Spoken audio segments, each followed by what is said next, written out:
Welcome back to channel. In today's video we are diving deep into the DanaBot malware lab and performing a full technical walkthrough of the analysis process. We'll cover static analysis, behavioral indicators, reverse engineering techniques, and key findings typically used in a professional malware research environments. Lab overview.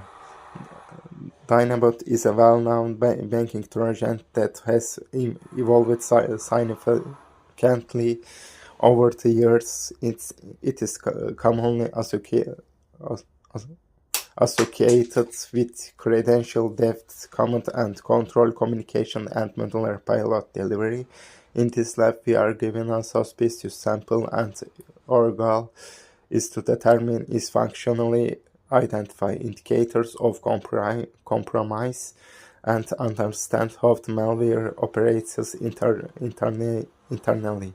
Initial static analysis. We begin with basic static analysis to gather preliminary information about the sample using tools such as string analysis and PE structure inspection. We identify suspicious imports, embedded URLs, and indicators suggesting obfuscation techniques.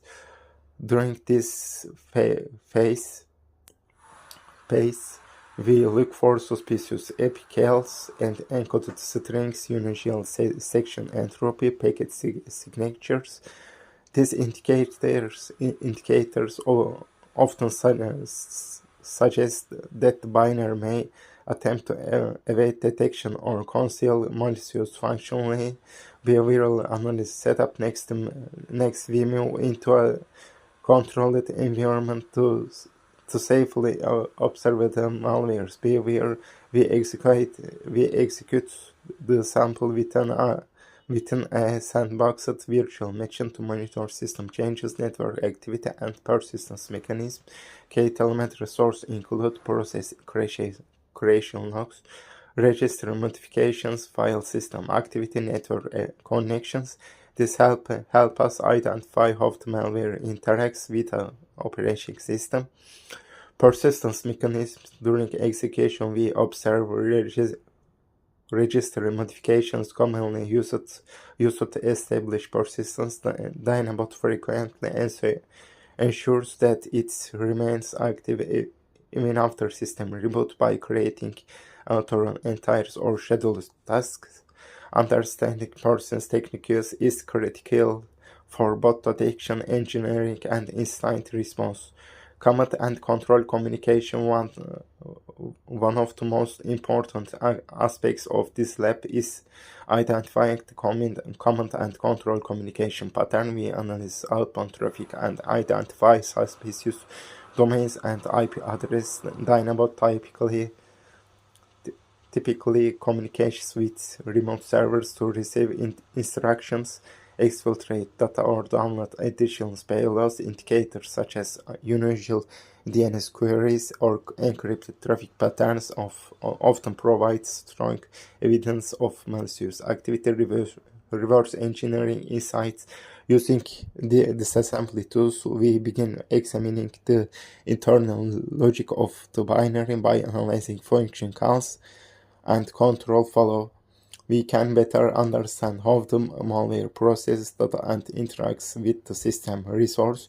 Common findings include credential harvesting routines, string decryption functions, anti-analysis checks. Reverse engineering provides deeper insight into the malware's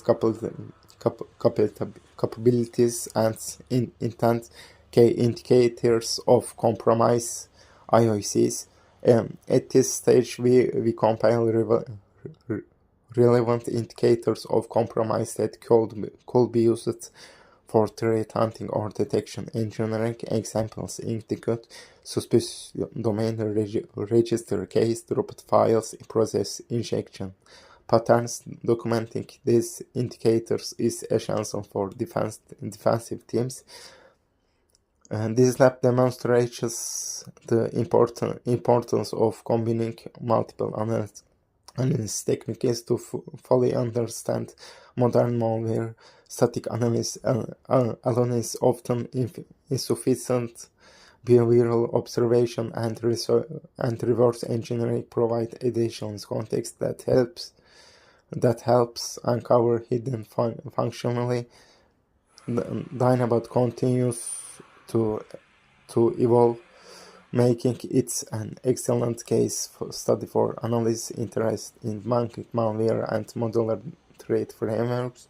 If you enjoyed this walkthrough, consider subscribing for more malware analysis content, reverse engineering tutorials, and blue team methodologies. Thanks for watching, and I will see you in the next deep dive.